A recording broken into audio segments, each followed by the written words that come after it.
They're into their 70s and some of them into 80s and one by one dying. And they die such a desolate death. We're teaching Isha Yoga. 7 days, you must come every day. If you come 1 minute late, you're It's good, it's built.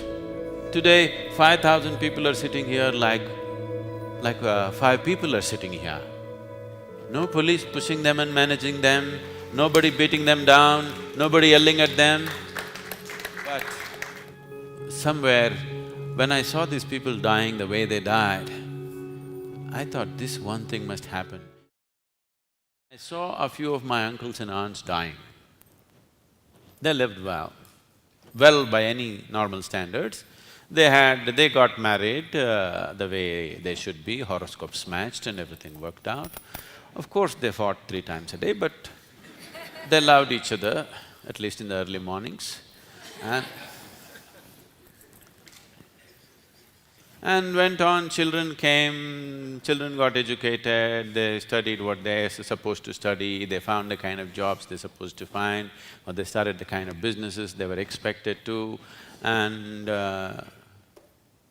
they got married and son went to America, daughter got married into a good family, they have their children, they played with their grandchildren, everything happened. They're into their 70s and some of them into 80s and one by one dying. And they die such a desolate death, such a horrible, desolate death they die. Everything that they wished in their life has happened. But still, it's so barren when that moment comes. They die so badly.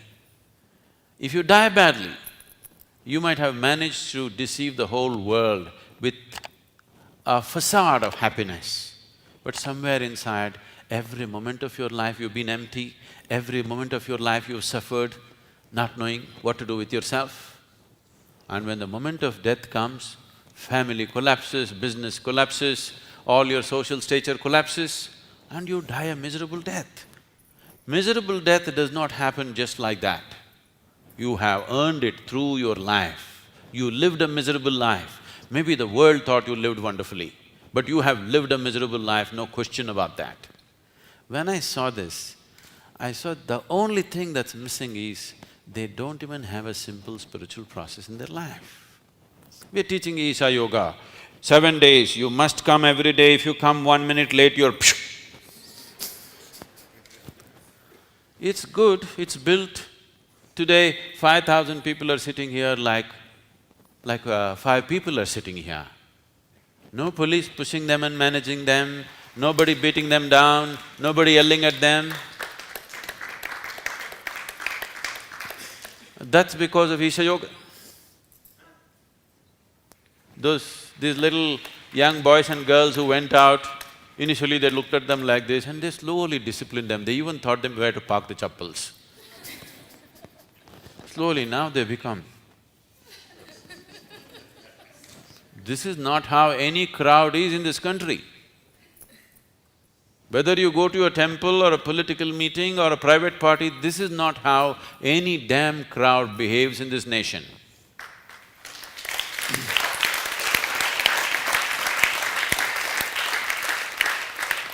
So, Isha Yoga has done that, but somewhere when I saw these people dying the way they died, I thought this one thing must happen. Every human being should have at least one simplest possible spiritual process in his life. If he had that, he would die well, he would live well every day. If he knew how to simply bring this forth within himself on a daily basis, he would live differently within himself. It doesn't matter what the hell is happening with your job, your profession, your family, nonsense.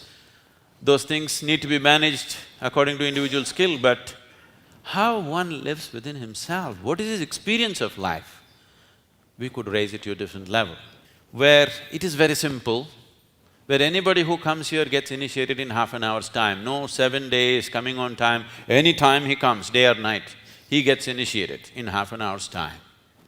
But he has something simple to hang on to in his life, that he will… within himself he will live well and die well, which is very, very important. A very simple process that can be done, all it takes is devotion. If you have to teach awareness, if you have to teach meditation, if you have to teach knowledge, it will take time.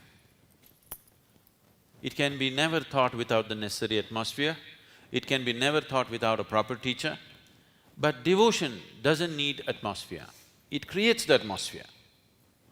For everything else you need an atmosphere, for devotion you don't need atmosphere, wherever you are, you can be burning with devotion.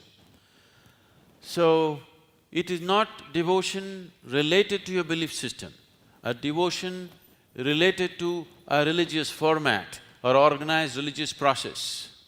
Simply devotion. Expressing your devotion is not just breaking coconuts on each other's heads. To express your devotion, there will be many opportunities and not as service. Service, in my way of feeling, it is an obscene thing. You feel you're doing service to somebody only when your heart is barren. When you're devoted to something, you will not call it service. It'll be a great opportunity if somebody gave you a chance to do something. A devotee does not discriminate. That is the essential quality of a devotee. A devotee is naturally all-inclusive. A devotee cannot be devoted to this and not devoted to that. That is the nature of a devotee. It is not necessary personally for me either to run this moment or that moment, but when I saw these people dying, I thought, 90% of the humanity dies like this. They need a small spiritual process in their life. Without that, they are going to die like this. That means they are living like that. You can deceive. When you're in life, when the moment of death comes, you're being exposed, that's all. That's not going to happen to you lot. But I want you to develop this desire, it should not happen to anybody.